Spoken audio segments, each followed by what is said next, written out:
Di tahun 1943, ketika Perang Dunia Kedua, Jerman berhasil menguasai beberapa titik di Eropa. Saat itu, Inggris yang ingin merebut sebuah daerah merencanakan sebuah rencana tipuan dengan menggunakan mayat untuk mengecoh Hitler dan tentara Nazi. Film yang akan saya ceritakan ini adalah sebuah kisah nyata yang tercatat dalam sejarah.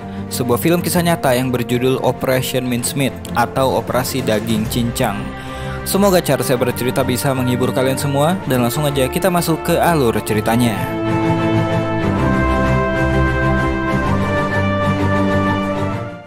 Film ini bersetting di Inggris, bulan Januari tahun 1943, saat Perang Dunia Kedua.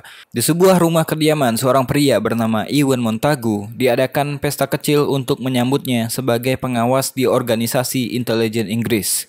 Ketika itu Inggris tengah melawan Jerman dan desas-desusnya, tentara Jerman akan menyerang Inggris. Karena hal tersebut, Ewen sampai merelakan istrinya yang bernama Iris dan anak-anak mereka harus pergi ke Amerika karena mereka adalah keturunan Yahudi. Sedangkan Ewen harus tetap berada di Inggris untuk menjalankan tugas negara. Pagi itu di tempat lain, dua orang perwira intelijen yaitu John Godfrey dan Ian Fleming yang ditemani seorang pria bernama Masterman bertemu dengan Perdana Menteri Winston Churchill. Mereka membahas strategi untuk merebut daerah Sisilia dari Jerman karena Sisilia adalah daerah tepi pantai yang merupakan daerah titik lemah yang bisa mereka rebut sebelum mereka bisa mengusir Nazi dari tanah Italia. Jika ini berhasil, maka Prancis akan mengikuti langkah mereka. Pada waktu itu, tentara Inggris udah keteteran di Afrika dan juga ribuan pemuda Inggris juga gugur di tanah Eropa. Jadi Winston Churchill ingin mereka gimana caranya menipu Nazi supaya lengah dalam mempertahankan Sisilia. Siang itu di kantor Komite 20, John Godfrey memimpin pertemuan yang dihadiri oleh para anggotanya termasuk Ewen Montagu. Mereka berencana untuk menipu Jerman dengan merencanakan penyerangan palsu ke Yunani, berharap Hitler akan mengarahkan pasukannya ke Yunani sehingga mereka bisa menyerang ke Sisilia dengan pertahanan yang kurang. Masterman mengatakan mereka akan menggunakan komunikasi radio palsu dan persiapan palsu supaya Jerman benar-benar berpikir bahwa Inggris akan ke Yunani. Tapi menurut Ewen itu tidaklah cukup untuk meyakinkan Jerman. Ewen mengatakan Inggris harus memberikan bukti yang konkret bahwa mereka akan ke Yunani. Saran Ewen disetujui oleh Letnan Charles Cholmondeley yang udah memikirkan rencana yang dia sebut dengan Trojan Horse. Itu adalah rencana menggunakan mayat yang membawa dokumen palsu dan diterjunkan dengan parasut yang rusak. Ide itu dinilai cukup bodoh dan berbahaya bagi Godfrey. Menurut Ewen, rencana itu ideal kalau dilakukan di tempat yang netral seperti Spanyol karena di sana banyak banget mata-mata dari Jerman maupun Inggris. Karena nggak ada saran dari anggota lain, saran Charles dan juga Ewen pun disetujui oleh Godfrey. Sepulangnya dari sana, Ian Fleming, Charles, dan Ewen membicarakan tentang kemungkinan-kemungkinan yang bisa terjadi jika menggunakan mayat yang membawa dokumen. Gimana kalau pesawatnya dicegat dulu? Atau gimana kalau mayatnya hancur ketika berbenturan dan kemungkinan buruk lainnya? Tapi Ian meyakinkan rencana ini nggak akan tahu berhasil atau tidaknya sebelum dilakukan. Fleming pun mengantarkan mereka berdua ke tempat yang akan menjadi markas mereka. Dengan bantuan Hester, tempat itu langsung disulap untuk menjadi kantor tempat mereka bekerja. Selain itu, Hester juga bekerja dengan dua orang perempuan lain berusaha memecahkan kode yang terkait dengan Sisilia dan Yunani. Sementara untuk menjalankan rencana ini, tentunya mereka butuh mayat. Jadi Charles dan Ewen pun pergi mencari mayat yang bisa mereka gunakan. Namun sayang ternyata mereka juga mengalami kesulitan untuk menemukan mayat yang cocok. Untuk itulah mereka dibantu orang dalam yang bernama Bentley. Mereka pun kemudian diberikan mayat yang sesuai kriteria. Bentley menunjukkan mayat, seorang pria bernama Glindor Michael. Pria gelandangan yang mati karena keracunan makanan. Gak ada keluarga dan gak ada catatan apapun darinya. Mengingat mayat ini akan segera membusuk di lemari pendingin, Bentley menyarankan mayat ini harus ditugaskan dalam waktu tidak lebih dari 3 bulan. Mayat udah didapatkan, saatnya menyusun rencana sebagus mungkin sehingga Jerman akan berpikir kalau ini adalah nyata. Charles, Ewen, dan Hester pun kemudian berkumpul di sebuah tempat minum bernama The Club. Di sana, Ewen meminta mereka untuk menghidupkan kembali Glindor Michael dengan identitas palsu. Glindor harus punya orang tua, pangkat militer yang jelas, berasal dari resimen mana, rekening bank, bahkan sampai urusan percintaan. Mereka pun sepakat Glindor Michael akan menjadi William, seorang perwira angkatan laut. Supaya Jerman kesusahan mengidentifikasi mayat itu, nama belakangnya haruslah pasaran. Jadi nama William Martin pun ditetapkan. William Martin akan menggunakan nomor KTP-nya Iwan, sehingga jika Jerman melacaknya, Iwan lah yang akan tahu pertama kali. Selanjutnya, untuk urusan asmara, mereka harus membuat William mempunyai foto pacar yang selalu dia bawa. Jadi Charles mendatangi wanita yang dia sukai di kantor, asistennya John Godfrey yang bernama Jean. Setelah mendapatkan penjelasan dari Charles, Jean pun memberikan fotonya. Tapi karena fotonya itu, Jean meminta balasan atas kontribusinya terhadap misi ini. Jean mau imbalannya berupa jabatan dalam pekerjaannya. Charles pun setuju. Jean akhirnya dimasukkan ke dalam tim. PR mereka selanjutnya nggak kalah sulit, yaitu gimana caranya membuat pas foto untuk William Martin. Ketika mayat itu difoto dengan sedemikian cara, tetap aja dia kelihatan mati. Jadi Bentley pun menyarankan untuk mencari orang yang mirip dengannya. 9 juta orang di Inggris, pastinya ada satu orang yang mirip dengannya. Jadi Iwan dan timnya termasuk Jean memutuskan untuk bersantai di klub untuk melihat-lihat apakah ada orang yang mirip dengan mayat William Martin. Gak disangka, pelayan klub yang bernama Teddy mengantarkan seorang tamu untuk Jean. Dia adalah Sersan Roger, tentara Amerika yang tanpa sepengetahuan para anggota tim, Jean undang ke sana. Iwan, Charles, dan juga Hester dengan cepat menyadari bahwa wajah Roger mirip banget dengan mayat William Martin. Iwan dan Charles pun mencoba mengundang Roger ke tempat mereka dengan alasan mereka ingin belajar membuat profil tentara Amerika sebagai materinya. Roger pun setuju. Mereka pun langsung merayakan hal tersebut. Gak disangka, menemukan orang yang mirip ternyata gak membutuhkan waktu yang lama seperti yang mereka pikirkan. Setelah dari klub, Iwan mengantar Jean pulang dengan berjalan kaki. Mereka berbicara banyak hingga membuat Jean punya ketertarikan dengan sosok Iwan. Singkat waktu di awal bulan Maret, kesiapan untuk mempersiapkan profil mayat William Martin pun masih dilakukan. Dari tim pemecah kode didapat informasi bahwa Jerman udah menduga operasi tipuan besar-besaran sedang berlangsung, sehingga pihak mereka masih yakin Sisilia masih menjadi target serangan. Di pagi itu, Hester menerima telepon dari Godfrey yang meminta Charles untuk datang ke kantornya. Godfrey bertanya tentang operasi Mincemeat. Charles kemudian menyampaikan mereka udah menyiapkan profil William Martin sebagai orang yang nyata. Charles kemudian menyarankan untuk menghanyutkan mayat William Martin dengan kapal selam daripada menjatuhkannya dari udara dan menjadikan Spanyol sebagai tempat terbaik untuk mendamparkan William Martin. Rencana ini pun sudah siap dipresentasikan pada Winston Churchill. Gak disangka, gak ada bantahan dari Godfrey. Rencana itu pun langsung disetujui. Di kesempatan itu, Godfrey bertanya pada Charles tentang kinerja Iwan. Godfrey juga ingin Charles mengawasi saudaranya Iwan, yaitu Ivor Montaigu, yang terdengar kabar dari intelijen bahwa saudaranya Iwan adalah simpatisan komunis Rusia. Kedekatan Iwan dengan Jean membuat Charles sedikit cemburu, apalagi ketika menyadari bahwa Iwan membawa properti untuk William Martin. Menurut Charles itu melanggar protokol. Lagi asing ngobrol, Iwan mendapatkan telepon dari Bentley. Sebuah hal nggak terduga pun terjadi. Saudaranya Glinder Michael, yaitu si mayat, datang ke rumah sakit untuk mengklaim jasad saudaranya. Masalahnya, perempuan yang bernama Doris ini ingin menguburkan Glinder secepatnya. Tapi Iwan mengabari kalau Glinder lagi bertugas melayani negaranya. Mendengarkan hal itu, Doris pun kesal dan curiga saudaranya dibuat yang tidak-tidak oleh pemerintah. Ian Fleming yang baru masuk pun langsung mencoba menyelesaikan masalah dengan memberikan uang kompensasi pada Doris. Tapi Doris menolak dan pergi dengan kesal sambil mendoakan kedamaian buat saudaranya. Di tempat yang lain, Godfrey mempresentasikan kesiapan rencana Mincemeat kepada Winston Churchill. Menurut Winston, detail yang ada di draft itu belumlah sempurna. Beberapa hal seperti penggunaan tinta anti air untuk dokumen palsunya mungkin akan membuat pihak Jerman curiga. Sebenarnya Godfrey ingin menghentikan operasi Mincemeat, tapi sengaja dibiarkan karena untuk memancing Ivor, saudaranya Iwan yang diduga adalah mata-mata Rusia. Saat ini Rusia memang menjadi sekutu, tapi sampai saat ini Rusia juga masih dalam perjanjian dengan Jerman.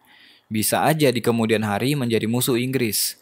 Winston menyuruh Godfrey untuk fokus pada Sisilia karena saat ini mereka berperang dengan Jerman, bukan Rusia. Winston ingin Godfrey mempersiapkan operasi Mincemeat lebih matang lagi. Untuk mematangkan rencana mereka di Spanyol, mereka mengundang atase Angkatan Laut Spanyol yaitu David Ainsworth dan Gomez Bier. Dipimpin oleh Charles dan juga Iwan, perwakilan dari Spanyol tadi mendengarkan rencana mereka untuk mendamparkan mayat Sersan William Martin yang membawa dokumen palsu di perairan Huelva dengan kapal selam. Selanjutnya, dokumen akan pindah ke Madrid dan harapannya akan berakhir di pusat intelijen Jerman dengan menggunakan dua operator kunci Jerman yang berada di Spanyol, yaitu Karl Kulenthal dan Adolf Klaus, yang merupakan mata-mata hebat untuk Jerman. Jika ada mayat di Huelva, maka Klaus pasti akan mengambilnya. Kemudian, kabar dokumen palsu ini tentu akan sampai ke tokoh kunci lainnya, yaitu Van Rooyen. Hitler nggak akan memberikan keputusan tanpa restu dari orang ini. Namun rumornya, Van Rooyen udah menjadi anti-Nazi dan pelan-pelan tengah menghancurkan Nazi dari dalam. Jadi Godfrey tetap ingin segala sumber daya untuk operasi Mincemeat dipersiapkan dengan sempurna, supaya Van Rooyen percaya, Hitler juga percaya, dan Inggris akan pergi ke Yunani. Supaya lebih meyakinkan, Ewen akan membuatkan dokumen palsu berupa surat yang gak resmi antara Jenderal Ney kepada Harold Alexander. Di dalamnya akan disematkan kebohongan soal penyerangan ke Yunani. Namun draft pertama yang dibuat Ewen masih kurang meyakinkan menurut Charles. Draft berikutnya juga masih kurang meyakinkan bagi Godfrey, sehingga Ewen terus berusaha memperbaiki suratnya. Sampai-sampai Jean harus membantunya mengoreksi beberapa kata yang salah. Sementara Ewen mengurus suratnya, Charles menemui seorang jenderal angkatan laut untuk urusan kapal selam karena mayat William akan dibawa menggunakan kapalnya. Supaya mayatnya nggak cepat membusuk, mereka sampai-sampai melibatkan Q Branch, divisi yang mengurus peralatan rahasia untuk intelijen. Mereka akan menyiapkan peti khusus berupa tabung baja untuk memperlambat dekomposisi mayat. Akhirnya setelah belasan kesalahan dalam menulis surat, Ewen dan Charles memutuskan untuk menyuruh Jenderal Ney menuliskan surat palsu untuk mereka. Sebenarnya Godfrey mau marah karena mereka nggak mengikuti rantai komando, tapi Ewen bersedia menerima hukuman itu. Charles pun menjelaskan bahwa jasad William Martin udah hampir nggak bisa dipakai. Waktu mereka hanya tinggal 2 minggu lagi, dan itu adalah satu-satunya kesempatan karena mereka harus punya akses ke kapal selam.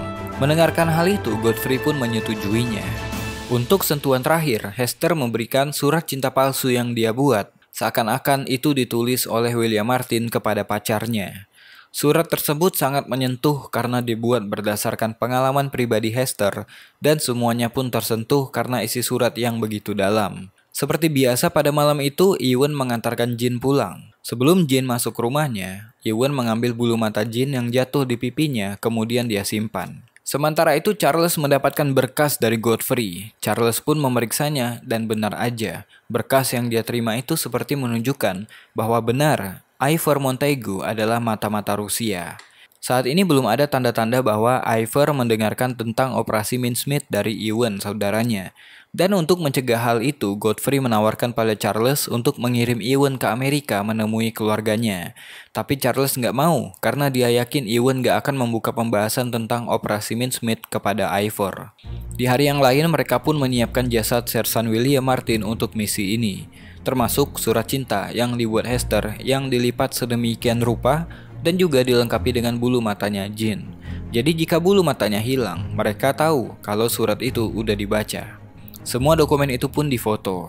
Jasad Sersan Martin pun siap dengan seragam militer dan membawa dokumen palsu yang siap menipu pihak lawan. Di suatu malam, Charles dan Ewen bertemu dengan salah satu supir dari MI5 yang akan membawa mereka dan juga jasad William Martin. Supir ini menyarankan untuk berangkat tengah malam nanti dengan mobil cepat sehingga mereka bisa sampai di dermaga kapal selam tepat waktu.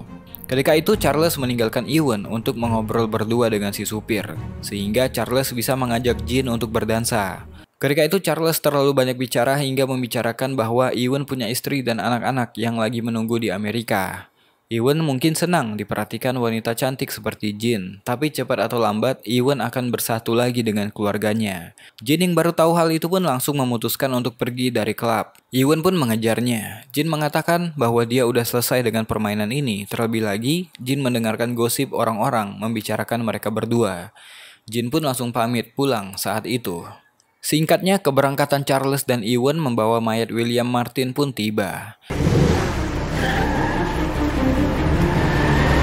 Di dalam mobil, Ewen mengajak untuk membicarakan masalah Jean yang menurutnya ada sesuatu yang Charles katakan sehingga membuat Jean kesal.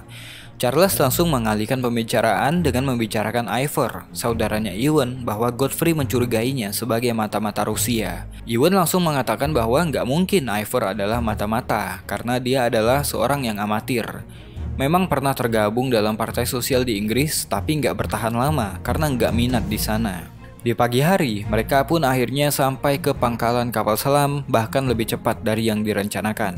Peti mati pun dikeluarkan. Kemudian Charles meminta untuk disediakan satu tempat di kapal selam untuk dirinya.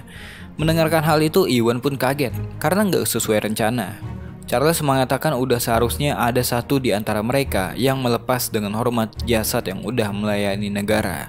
Charles pun bersikeras dengan rencananya sehingga membiarkan Iwan pulang sendirian kembali ke London. Ketika sampai di London, Iwan langsung menemui Jin di rumahnya. Dia meminta maaf atas ketidakjujurannya pada Jin.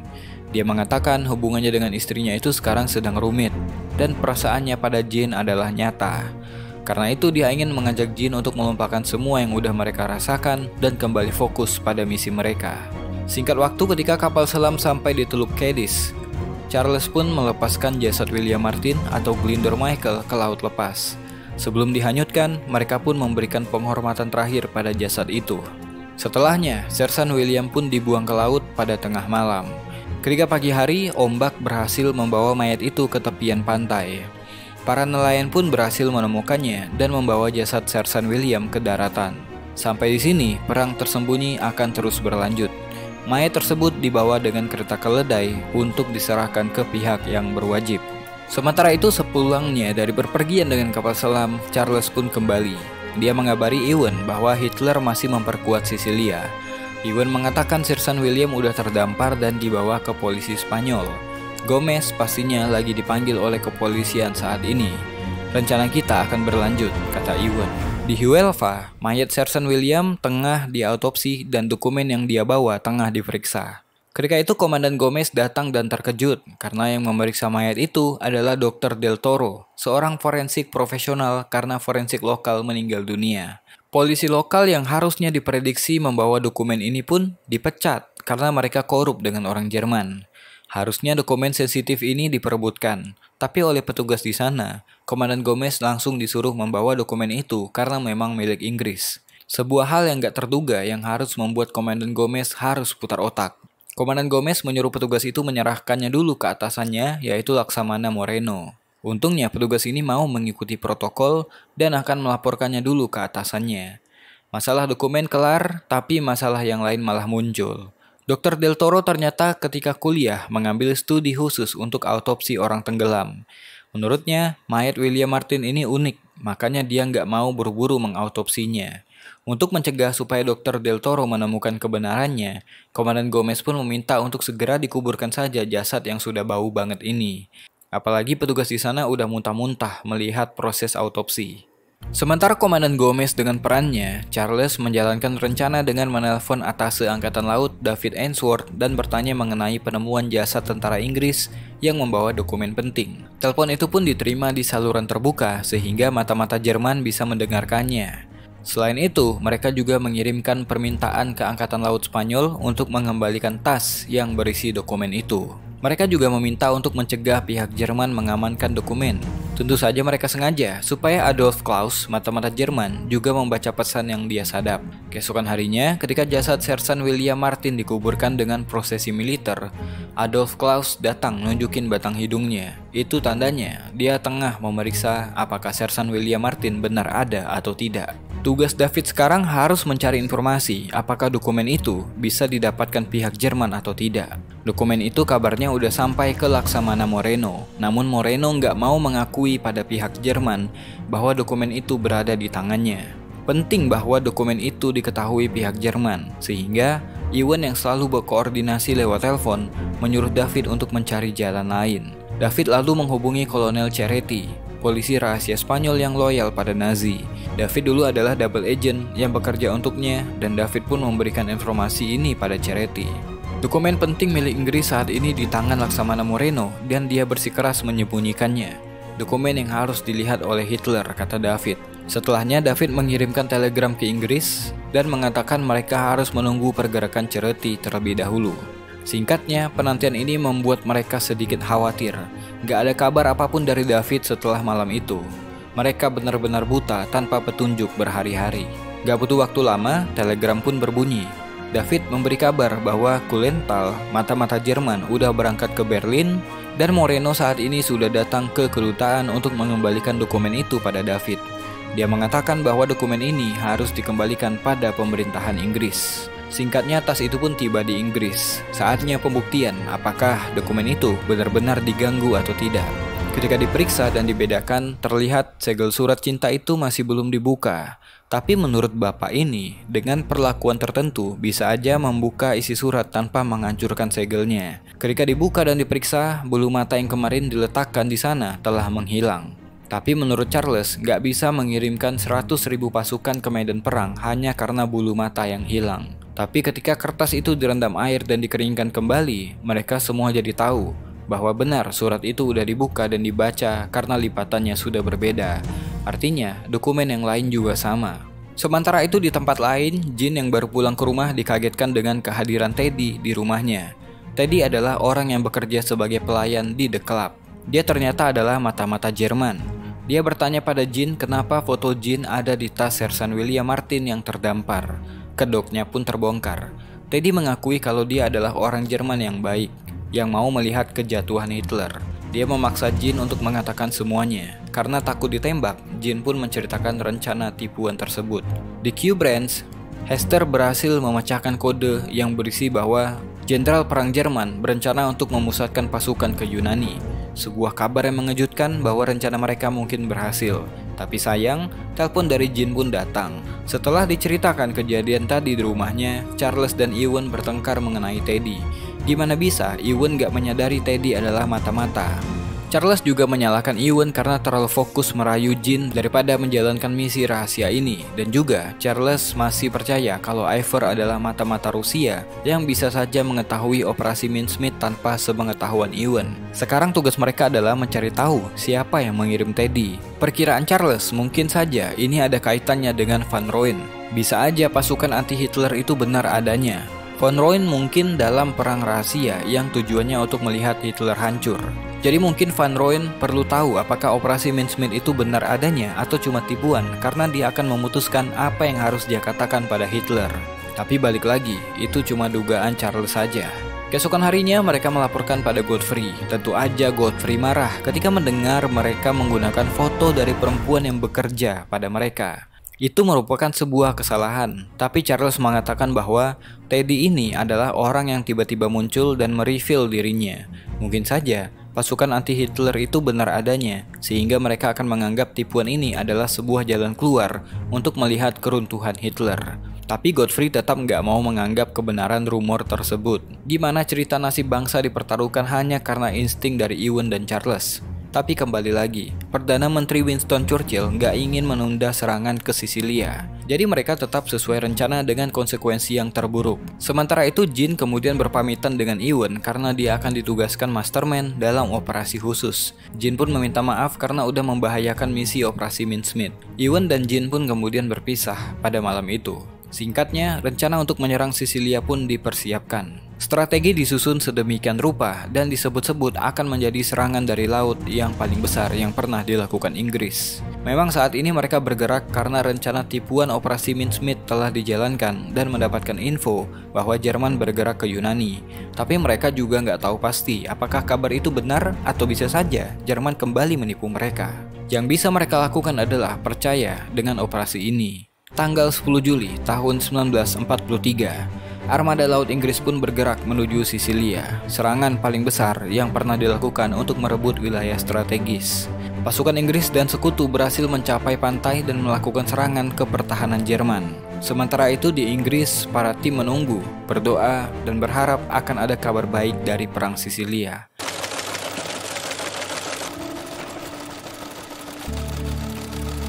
Setelah lama menunggu, mesin telegram berbunyi. Sebuah pesan yang langsung dikirim dari medan perang mengabarkan bahwa pasukan sekutu udah mendarat, korban berjatuhan, tapi musuh berhasil dipukul mundur.